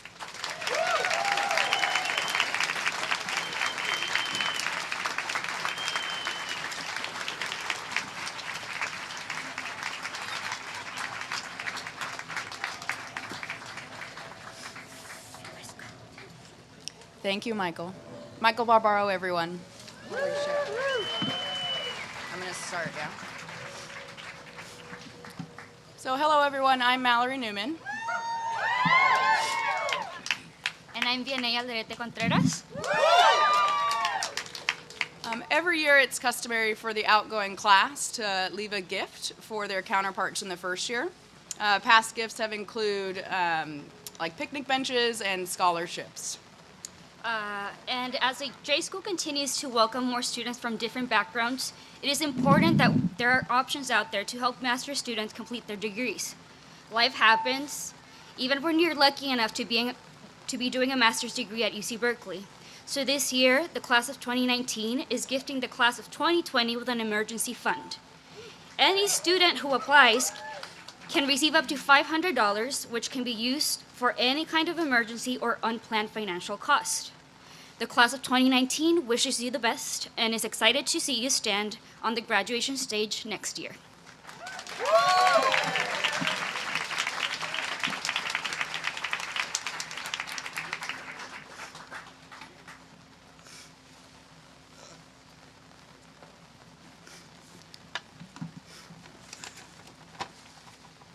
Thank you all so much for being out here with us in the rain and the cold. We'll try to keep it quick. I'm still Mallory. Hey, Mallory. And I'm Nika Singh. We have the bittersweet task today of giving a farewell message to one of the J School's most influential faculty. Lydia Chavez is in fact retiring this year, sadly. And in perfect Lydia fashion, she snuck out of town without fanfare, and although she surely prefers it this way, we simply cannot let her retire without commemorating her career here at the J School. So we'll be recording this message and sending it to her. Or maybe she's watching it on live stream. I don't know. For decades, Lydia has been shaping students into better writers, reporters, and humans. I'd venture to say that there is no one as feared or as beloved as her here. Students that didn't have her in the J200 didn't quite understand our obsession. We'd incessantly check for her edits to come in no matter the hour. We'd text each other late at night about our pages full of red ink, and laugh in disbelief after a class where she showed a slide of an ancient beheading and compared it to her feelings when we didn't incorporate her edits. She was tough, but she is fair, and she did the hard work of taking the crap that we gave her, speaking for myself, I guess, the crap I gave her, and not only turning it into something readable, but showing us how she did it. This is why our pages were full of red ink, because she took the time to explain how to write well. And she, when she did give you a kind word, you know that you earned it. So no one thought this day would ever come. No one thought it was possible. I'm sure if Lydia could have stopped it, she would have. And some of you might think this is climate change, but I wouldn't put it past Lydia Chavez. But today is the day that I graduate. And I don't think she ever thought it was going to happen, but it's okay. She did send me this email along with fellow classmates who took her J200. It said, the subject line was congratulations. It said, I'm just quoting one of the lines, it said, "I'm sorry for missing your graduation." She said, "It would seem disingenuous to say that I'm sorry for missing your graduation because you all know how much I loathe graduations." But despite the rain, I hope all of you are enjoying yourselves. But that's not really who Lydia is. Lydia is a sweet person to students, especially to students who didn't have the kind of journalism training that other people did when they were coming into this program. I was a very green student. I didn't have any experience writing journalism. I didn't know what a lead was, a nut graph, or anything like that. And I remember the first time I went to go meet with her, I went to her office. I sat in this kind of like a modestly hip chair because she's a university professor and it's a public university. And the walls had this beautiful art on them. And I told her I was struggling to be like some of the other students, like Susie Nielsen. If you know Susie Nielsen, this is just like a typical day for Susie. She got in a car accident in the morning, missed one event, but somehow still got to another event, wrote the story, turned it in before deadline, and was still totally up to date on everything that happened in Twitter. And I was just like writing the lead, the first sentence. So when I went to go meet with her, she knew I was in that situation, and she would be able to look at you in this really disarming kind of way, in a gentle way, because she'd seen hundreds of other students that were like me who didn't have the kind of experience and know how to put a story together. And she just told me, "You're paralyzed by writing." And it was hard for me to move in that moment, but I did, and that was the nicest thing that Lydia Chavez ever told me. Because the truth is, she expects everything from you from day one. I mean, and that's not true, actually. She expects everything from you from 2 to 3 months before day one, because hypothetically, let's say you're in India. You've never been to India before. You're really excited to go. You're doing a language abroad thing. And you get an email from Lydia that assigns you 2 to 3 books, maybe 4 or 5, I don't know, and then a few reports. One report could be like the Blue Ribbon Panel on Transparency, Accountability, and Fairness and in Law Enforcement. 249 pages of just wonderful reading. A cure for insomnia, if there ever was one. And I was lucky that I got to read that instead of going out with my friends and saying India, because that class and studying the police was the thing that I would do for the next 2 years that I was here at the J School. I did what she taught me. I would call a source when it was safe to call them, not when it was the perfect timing, because it'll never be the perfect timing. Call them as soon as you can. I never did a rewrite without doing additional reporting. I learned how to fail fast, and I was easy on the background material. Background is context material. You might add it in to help explain what's happening. And I remember one student put some background material in their story. It might have been Carlos Muerti, it might have been Mallory, it probably was me. And she looked at it and she didn't like this background material. And she was just like, "What is this? Take it out. It's so old, it's the Peloponnesian War." And I looked up the Peloponnesian War, and it was pretty cool. It was like Game of Thrones, but with a good ending. Good writers, those people, good writers. But the truth is, I followed her work, I followed what she taught me, and the first professional pitch I ever made was to my dream publication, Reveal. And they picked it up, and I sold it to them. So in July, you'll be able to listen to my story, The Bad Cop Shuffle, on there. So thanks, Lydia Chavez. And the truth is, I wouldn't be who I am, I wouldn't be the journalist who I am without her. And so wherever you are, Lydia, thank you so much. Thank you for everything you ever did for me. And I'm still paralyzed by writing, but only partially. We still have more. Also, after our J200 covering the police, I actually interned at Mission Local, where she's the editor, and continue to report on the cops alongside Charlotte Silver. And Lydia submitted some of those stories for SPJ Awards, which are Society of Professional Journalists Awards, and they actually won. She won. Which, for me not coming into journalism with much of a journalism background, it was huge. And I talked to alums who she had done similar things for, and it just shows that she believed in us in a way that we didn't yet believe in ourselves. And speaking with other Lydia Chavez alums from years gone by, the recurring theme is love and respect and admiration for this woman. One person shared a story of Lydia welcoming her child into the classroom and being supportive of her dual commitment as a student parent. Another alum, after being the only J200 in orientation week to be sent to a background meeting instead of having a social lunch like all the other J200s, said that the class all looked at each other like, what have we gotten ourselves into? Obviously, though, she said, eventually we realized that we had gotten ourselves into pretty much the best the J School has to offer. Some other memorable quotes from former students of hers. I found in Lydia someone who was only impressed by hard work and careful consideration.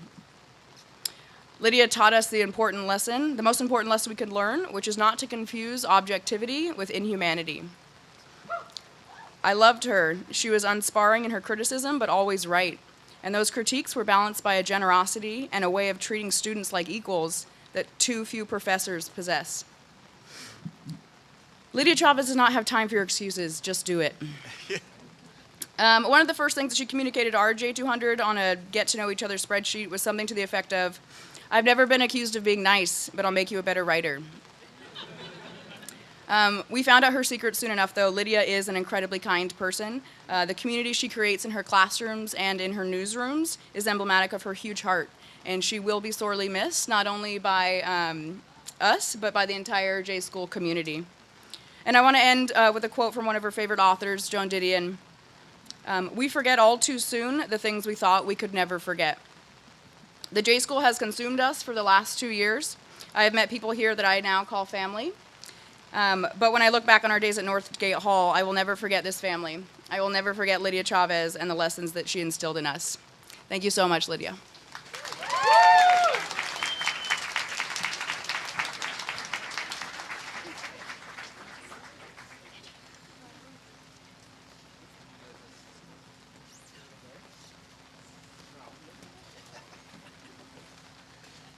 Jesus Christ.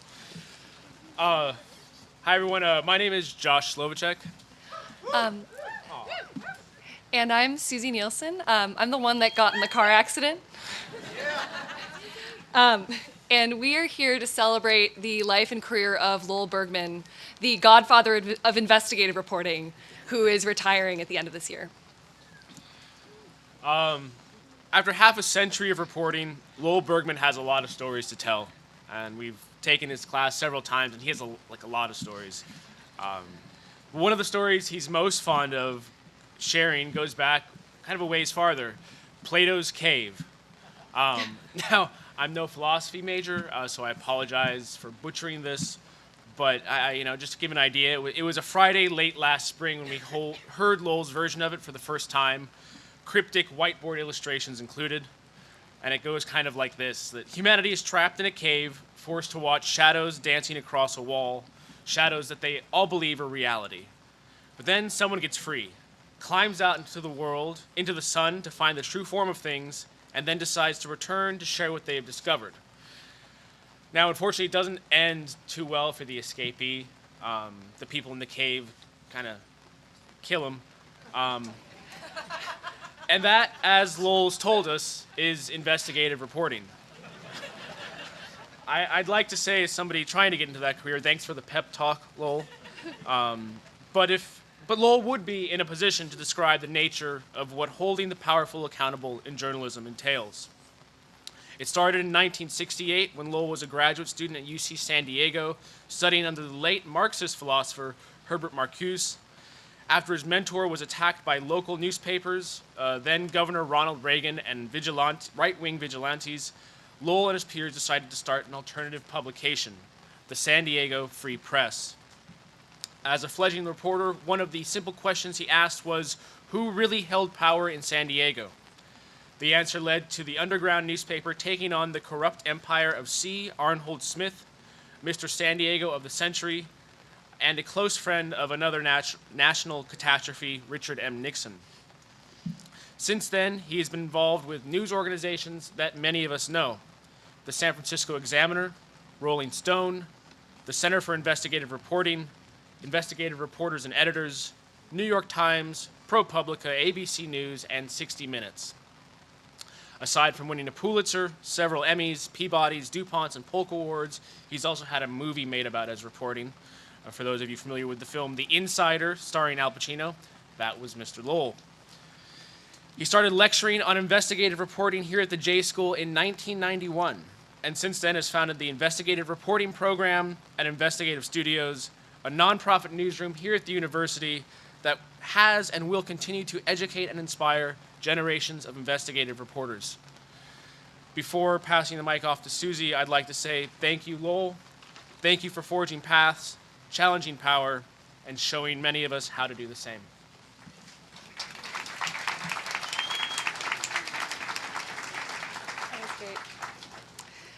So, as a student and employee of Lowell's for the last year, one aspect of his teaching sticks out in my mind. Most professors, when they bring guests to class, they bring leaders in their fields, distinguished professors, prize-winning authors, and Lowell's guests were a little more unusual. You see, Lowell can get anyone, and I mean anyone, to talk to him. This is an immensely useful trait for a journalist, and one benefit of being his student is that you can talk to them too. So, over the course of our 2 years at the IRP, Mr. Bergman introduced us to a cast of characters that included Dano Hanks, aka Vermin, his partner's nickname was Pestilence, a private investigator who's worked for Hollywood tabloids, the FBI, and the Mafia, and Skyped into class from his house because he was on probation.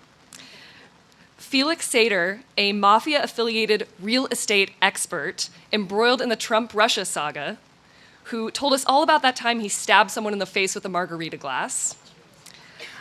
Bill Rusamenti, the director of the Central Valley High-Intensity Drug Trafficking Area Program, who basically helped found the DEA and has been involved in the drug war since it was founded in the 70s.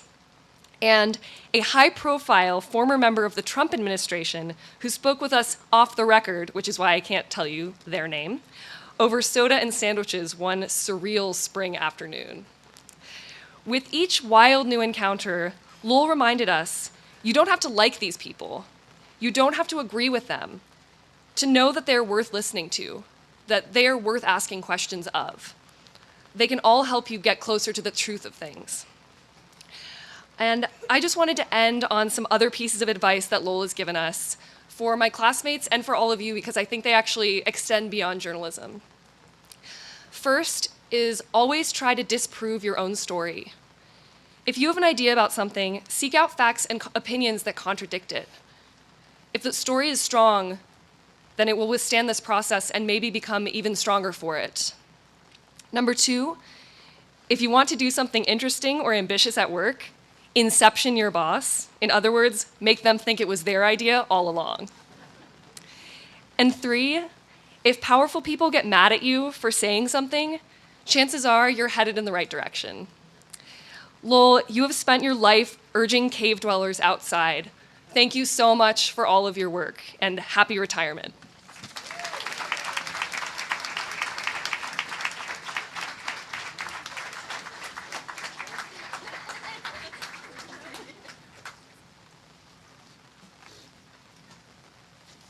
This is not my retirement speech, and I'll make it as brief as possible.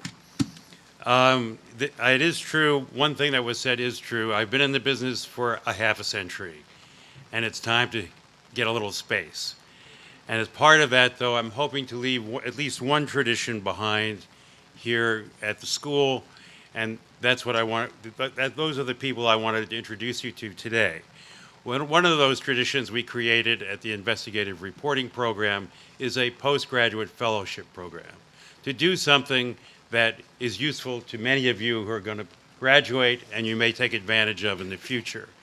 And that is a full-year fellowship to pursue a story that you're really passionate about. And we give those fellowships, we give preference to graduates of the school. One, Deborah Souza Silva, couldn't be here today because she just delivered her baby. Speaking of having a family, in the midst of which she's been trying to put together her story, which we're helping her with, a documentary project called Black Mothers, which chronicles the stories of the collateral damage that happens to families of the children who have been killed or brutally beaten by police. Deborah will be pursuing this for the rest of the calendar year. And then I want to invite up in a minute, because it's raining, I'm going to introduce both of them, and then they can come up and we're going to give them our little diploma here or remembrance of their time with us. We have two other fellows this year, full-time fellows who have, and what we do is provide a salary, benefits, a place to work, and an expense account to work on your story. So in this case, and this is, by the way, a tradition that's been going on for 14 years. One of our fellows this year is Susanna Breslin, who is pursuing the story of her own life as a, quote, lab rat. Susanna grew up here in Berkeley and was educated at a laboratory school at the university where they surveilled her, interviewed her, and basically watched her along the way until she became, as I understand it, a graduate of high school. Is that right? You get it through high school? Till you're 32 years old. Okay. Well, because of surveilled you the whole time? Anyway, you'll have to read about it when she finishes her book. The other is someone who's actually had a 2-year fellowship, which is something we've done before. And this person, Elizaveta Ostinskaya, was someone we came across right after the election in 2016 and early 2017. Elizaveta was the editor-in-chief of the largest news website in Russia, in Moscow, when her investigative team decided to reveal that Vladimir Putin had a secret family and that his eldest daughter and her husband were multimillionaires. The next day, her site was shut down. She happened to be in Stanford. We met her, and she proposed to us a story for our fellowship. That was to create a new investigative news site on the ground in Moscow, edited here from Berkeley. That site, The Bell, has now existed for over a year and a half, has almost 1 million hits a month, and has become a fixture in the press in Russia and in Eastern Europe. It also appears in English, and underneath, at the lower part of their homepage, it says, produced in association with the investigative reporting program at the Graduate School of Journalism. It is an ongoing commitment that we have had in the past to foreign journalists in particular who have run into serious problems pursuing their work. So what I'd like to invite both of them to come up and accept a token of our appreciation. Susanna and Elizaveta.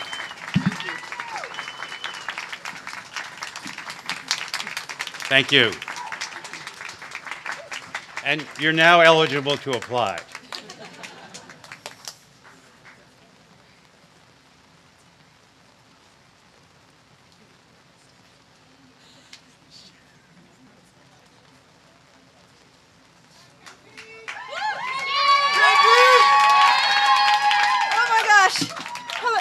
JFam.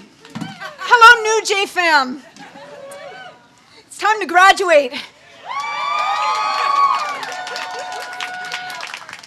Okay, here's what's going to happen. In a minute, I'm going to ask the front row to stand and to call your name. Friends and family, aim your cameras. This is the action zone. Carrie and Gita are going to hand you your scroll. We are available for handshakes and hugs. You'll go around, and then we'll do it with the second row.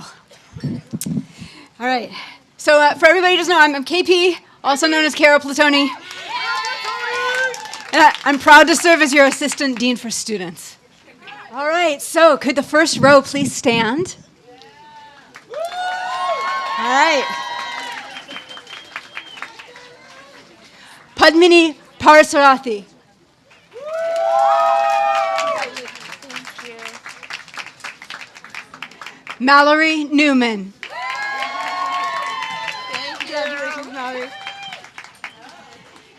Viene Alderete Contreras.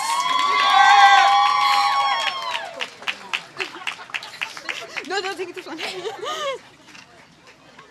Simul Lee.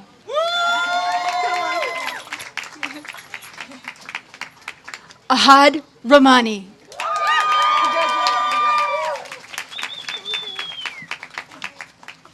Aaron Stone.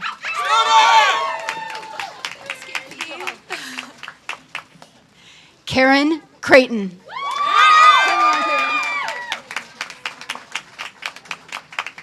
Lisa Hornack.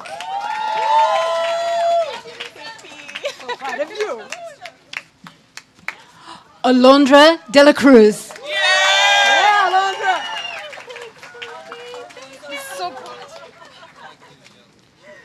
Hao Guo.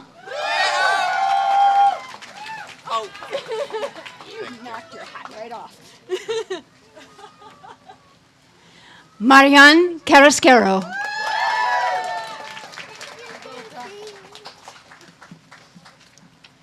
Selena Nasser.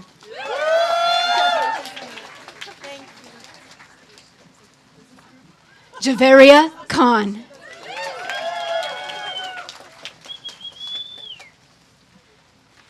Emma Schwartz.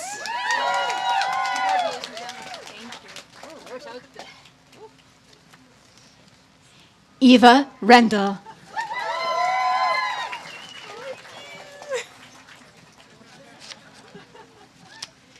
Caitlin Benz.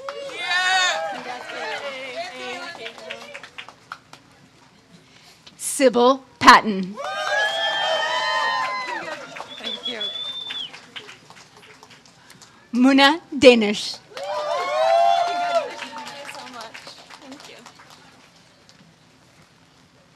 Cecilia Lay.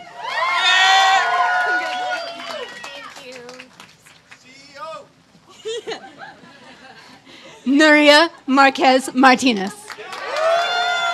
Thank you. Oh, Jobil Munoz.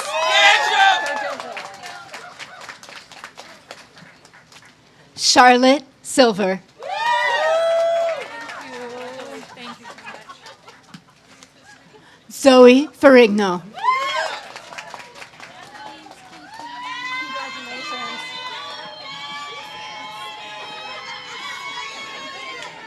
Jalen Anderson.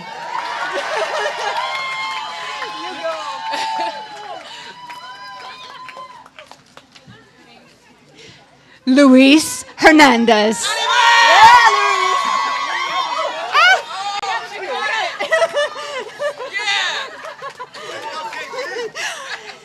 Lee Mengistu.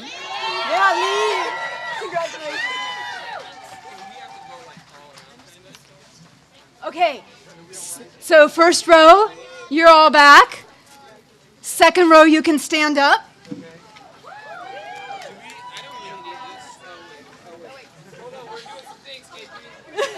Wait, things are getting adjusted. I want to tell you the best thing about these cards is some people wrote notes on them.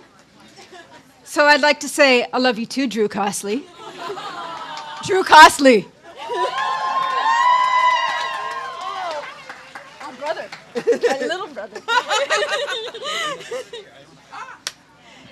Nika Singh. All right. Thank you. Susie Nielsen.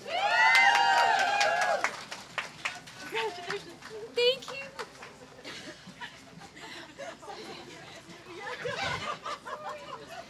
Josh Slovacek. Thank you. Thank you so much. Sarah Elsofty. Thank you so much. Anne Wernikoff. Congratulations. Huon Lanahag Tam, also known as Ish. Thank you, KP. I love you too. I got your mortar board. Oh, that was a great catch, The umbrella's taking out all the mortar boards. Megan Herbst. Congratulations. Deng Yinshan. Congratulations. Francesca Fenzi. Thank you. Sarah Harrison.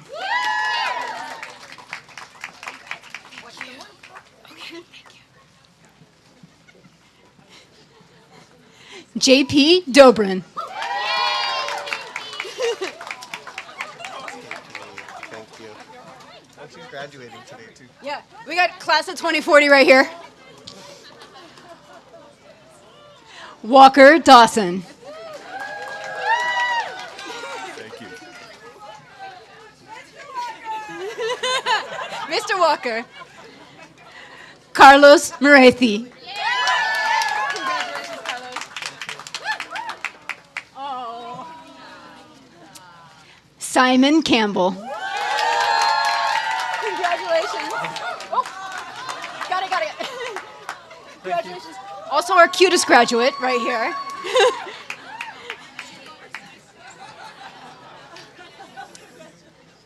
Caleb Hampton.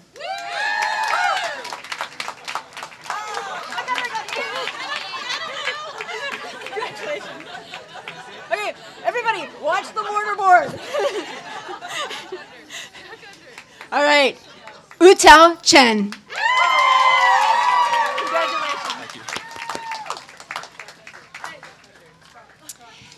Alexander Nieves.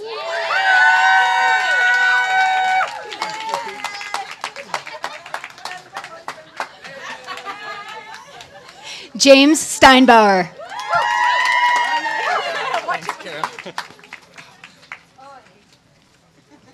Sam Goldman.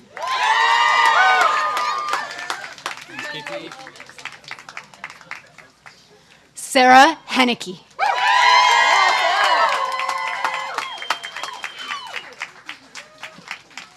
Lucas Gilkey.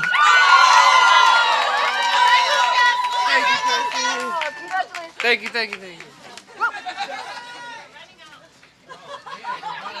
Bo Kovitz. Love you so much. Love you. Carla Caraballo Torres. Thank you. Sarah Rose Kalin. For my dad. Very nice. Lauren Elaney Gill. Congratulations. Abene Clayton.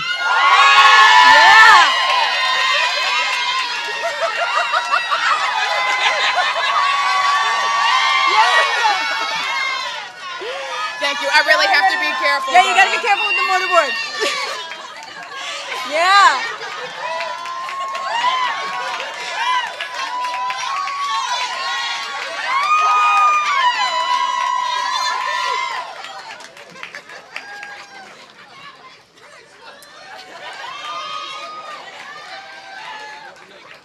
Leah Rosenbaum.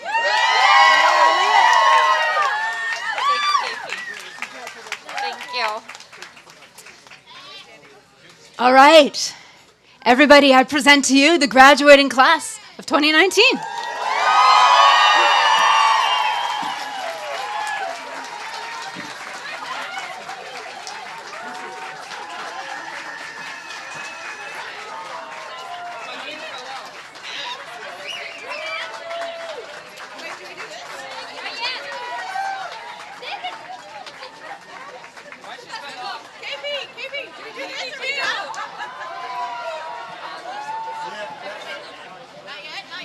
Well, It is my pleasure and honor as Dean to present to you the graduating class of 2019, University of California, Berkeley, Graduate School of Journalism.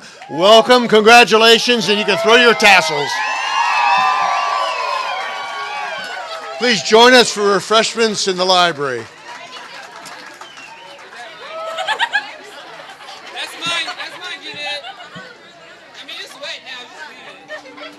It'll dry. I mean, I guess.